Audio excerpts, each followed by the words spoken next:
Hi, I'm Eric with Mathews Company, and in this video we're going to take a look and talk about some of the common CAL controller issues and where you might look to fix them. So, a CAL controller would be installed on older machines. Years 2010 through 2016 have CAL controllers with communications. Those would be Pinnacle Light machines that we'll be focusing on in this video. A CAL controller looks like this one here. A couple things to note. You'll see the top value is your current temperature. You'll see your bottom number here is the temperature set point for the plenum that this CAL controller is attached to. The CAL controller, it controls the modulating valve, allowing more or less fuel into the burner. This is the part that's responsible for maintaining that plenum temperature that you've set. So, there's a couple common ways that a CAL controller can fail. The first thing you might see is an input failure. So if on the screen it reads input fail, you're going to want to look at the RTD or thermocouple. If it's a tower dryer, it'll have an RTD coming in, and if it's a profile, there will be a thermocouple. On the back of the RTD here, there's several numbered terminals on the top and bottom.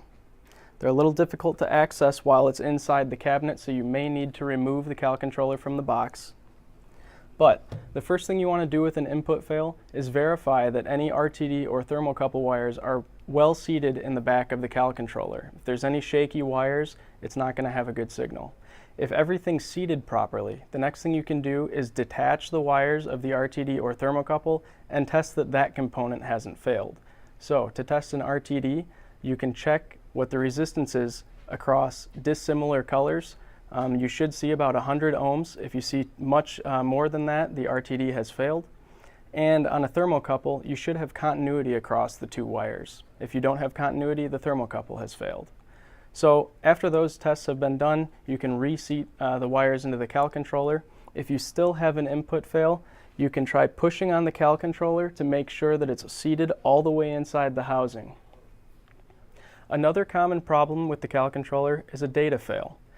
If you see a data fail written across the screen, unfortunately that tells you that the CAL controller has failed and it'll need to be replaced. The common causes for a data fail are a lightning strike or a power surge. So it's important to know the difference between an input fail, which tells you one of the sensors, your RTD or thermocouple, needs to be checked, versus a data fail, which means you'll have to replace the CAL controller. Lastly, we're going to look at a communications problem. So, if you notice that your CAL controller appears to be working just fine, it can control the temperature, it displays the actual temperature, but the temperature on your HMI doesn't match. So if I come to my plenum screen on the HMI, I see that my actual temperature is listed at 185, but the CAL controller is saying that it's 179. Another telltale sign is that I tried to change my set point, and instead of showing a number, it says SV. That tells me that the HMI is trying to send a new value to the CAL controller, but it's not able to communicate. In this case, we want to look at three components, which we're going to look at in the high voltage cabinet. If we come in here, we can see our problem in this case was that an Ethernet cable had been detached.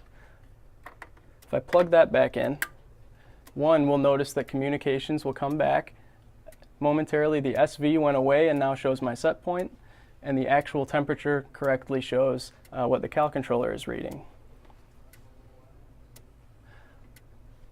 Other areas you want to check, aside from that Ethernet cable, is the component that the Ethernet cable plugs into. The net 485 adapter could have failed, and also this green connection with the Modbus cable could have failed. So check these wire connections and try to make sure that all three of these components, the Modbus cable, the net 485 adapter, and the Ethernet cable, are all working properly.